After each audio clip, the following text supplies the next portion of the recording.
the Cincinnati Bengals. The Bengals are going through some shit right now. T. Higgins is hurt. He's dealing with a hamstring. Jamar Chase holding out during the offseason. Still hasn't gotten his money yet. There are reports saying that he was frustrated after the Patriots loss. He didn't really get the Jamar Chase type of production that we're accustomed to seeing. But that makes me wonder though, is that frustration coming from the fact that him and his team lost, or is it coming from the fact that he hasn't gotten paid yet? The loss is like the icing on the cake, that frustration cake. And then there's Joe Burrow, a guy who is uber talented and is on the verge of being one of those guys who could have been something really great and special, but just couldn't stay healthy. So he was asked on Sunday about his wrist because the offense looked restricted, but he brushed the questions off. Just gave New England the credit that their defense played well, and they didn't, basically. So he says that he's fine. The Bengals lost Joe Mixon, which to me didn't really feel like a loss because they're so pass happy and they play aggressive. At times he felt irrelevant in that offense. But with all that being said, I still picked Cincinnati to dethrone the Chiefs once again because they have done it before. They did it in that AFC Championship game the year they went to the Super Bowl, and they almost did it the year after, and I'm sure Bengals fans know how that turned out.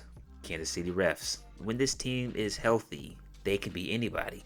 At the end of the day, it starts and stops with Joe Burrow, in my opinion. He has to stay on the field. When Joe Burrow is healthy, he is easily a top 5 quarterback. It feels like Cincinnati has a chance to win football games, despite the fact that Cincinnati's offensive line still struggles to protect him. On Sunday, he was sacked 3 times. They signed tight end Mike Gesicki, who personally I've always been a fan of. He came from Miami, then went to New England. Wasn't really utilized a whole lot. I've always thought he has had great hands, even though he unfortunately dropped what would have been a incredible touchdown catch. When he hit the ground, the ball came out, unfortunately. In this type of offense, if Joe Burrow can be healthy and when everyone else is on the same page, I think he will finally get some major production. He'll be talked about around the league. Cincinnati is number 3. Number 2, the New York Jets. Last season, people were excited, anticipating the debut of Aaron Rodgers and see how the Jets team would look. It was the first time the Jets got this much attention and this much hype in years. They showed Aaron Rodgers coming out of the tunnel with the American flag, and then finally steps out onto the field against the Bills. First drive, he gets hurt. Aaron Rodgers went down. The offense went down. The Jets' playoff chances went down. Now, I'm not going to put all of it on Zach Wilson. Robert Saleh is the head coach. I think defensive-minded head coaches don't do too well in trying to coach a team. I think offensive-minded coaches have a better chance of succeeding. And Nathaniel Hackett is the offensive coordinator. He still is the offensive coordinator.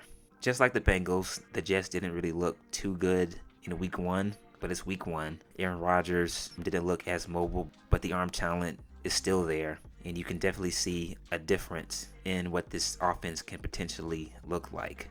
Starting off the game, you saw Rodgers and Wilson trying to develop that chemistry with one another. Allen Lazard is there. They have some history when they were in Green Bay together. Really, Garrett Wilson. What the fuck is his name? Yeah, Garrett Wilson. I'm right. He's going to be the number 1 guy, and I would imagine Lazard is going to be number 2 for Rodgers. And despite the fact that Robert Saleh is the head coach and Nathaniel Hackett is the offensive coordinator, I like to think that a guy like Aaron Rodgers is going to have a say in what he wants the offense to look like. Now let's shift to the defensive side of the ball. Defensively, didn't look too good on Monday.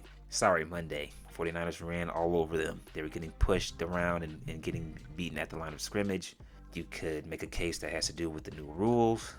Can't take someone down by their hips anymore. If the defense can hold up and play as well as they did last season, the Jets definitely have a chance of beating the Chiefs and winning another championship, which they haven't done in 2-3 decades since Joe Namath. So the New York Jets is number 2, and number 1, the Houston Texans. CJ Stroud, rookie sensation, breakout year. I got a throwback feeling watching him play because he is a quarterback. He delivers from the pocket. He's not like these other freaks of nature like Lamar Jackson and Justin Fields, where they're running around all over the place and They look confused at times, and when you force them to make a play with their arm, they struggle. Okay, CJ Stroud is a quarterback. He can deliver from the pocket. He has great accuracy. He can dissect the defense. And with the acquisitions that Houston made during the offseason, bringing in Stephon Diggs, who apparently is a shithead, hopefully he won't make things difficult and toxic for Houston when he doesn't get the ball. Okay, hopefully he'll understand that, hey, I could win a championship here, right? I'm on another team that can possibly win a championship. So why don't I just chill out and just go with the flow and make things easier for everybody? Adding him with Tank Dell, the speedy wide receiver, and Nico Collins, who looked fantastic once again on Sunday. And then you add in Joe Mixon, who actually got the ball in his hands quite a bit. I should have these scores ready to go. Let's see here.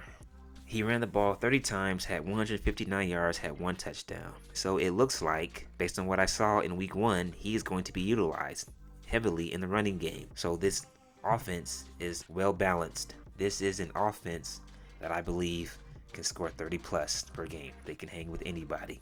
I have high expectations for this offense. Defensively, bringing in Daniel Hunter, a underrated pass rusher from Minnesota. Add him with Will Anderson, young pass rusher going into his second season. They brought in Azeez Al-Shaair, a talented linebacker. So I think this Houston Texans team has a better chance of dethroning the Chiefs and making some serious noise in the playoffs. If any of these teams don't beat the Chiefs, I don't really care at the end of the day.